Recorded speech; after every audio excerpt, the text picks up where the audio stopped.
United then 1 point adrift of Newcastle. They got a game in hand. In fact, they win that game in hand, they'll be level on points with Tottenham in third.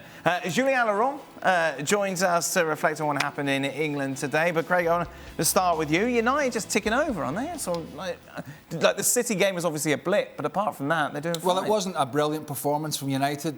We've seen some really good ones recently. It wasn't the dominant performance of Tottenham. It wasn't even the draw against Newcastle. It certainly wasn't.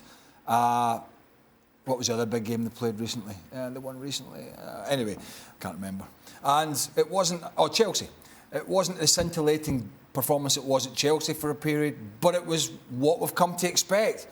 It was solid, it was workmanlike, and even when they weren't at their best, it was solid. Varane's out, as you know. Lindelof was ill, so Maguire comes in, much talked about. Did OK. Dalot was... If there's a better fullback in the league at the moment than Dalot, then somebody will have to tell me. What do you like about him? Everything. Fast, likes to get forward, covers defensively. His headers at the back post, 2 of them defending the back post, were brilliant. And he's good on the ball. He's almost an extra winger at times, and he's prepared to get forward. And he's just playing with so much confidence. Obviously, the Casemiro-Eriksen axis seems to be working as a balance. The only thing I would say, there was no Antony as well, as you mentioned. I wasn't a big fan of Ronaldo playing. I know Jadon Sancho hasn't been playing at his best. He started the season well, has not been playing at his best, but I still would have preferred Sancho in to get more game time and Rashford through the middle for the pace. Because on the 1 or 2 occasions, particularly in the first half, when West Ham did squeeze up, there was no ball over the top. Yes, Rashford got his goal coming in off that side, and he did make some runs from the left.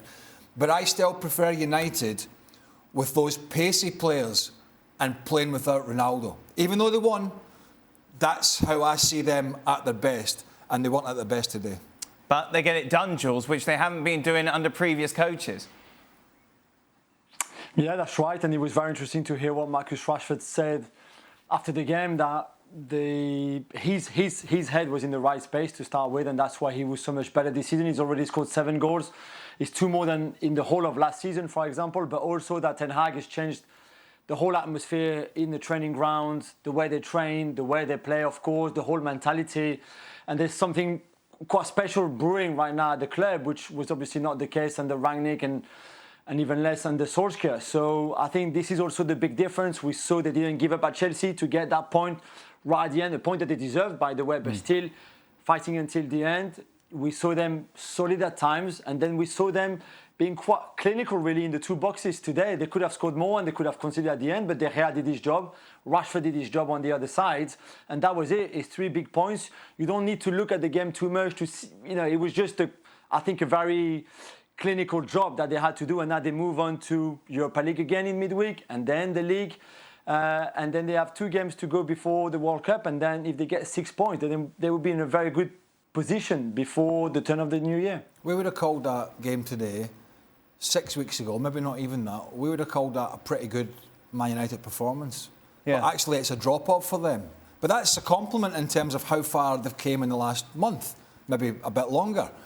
And we've talked about it sort of all week. The standards have been set. The standards of discipline have been set. The standards of football have been set.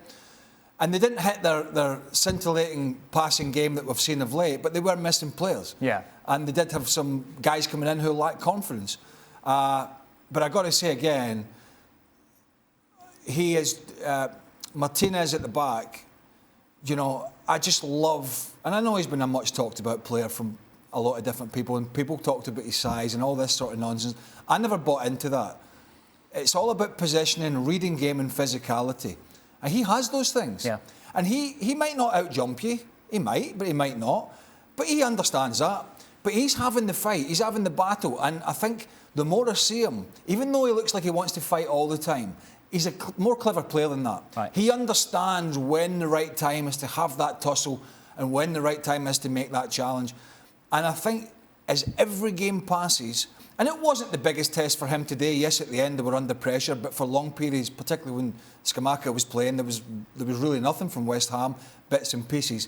But whenever he's asked to defend, he defends aggressively, and he generally makes really, really good decisions. He becomes a more impressive centre-half every game you see him. Well, thank you very much for watching ESPN on YouTube. For more sports highlights and analysis, be sure to download the ESPN app. And for live streaming, premium content, and let's not forget as well, ESPN FC 7 days a week. Subscribe to ESPN Plus.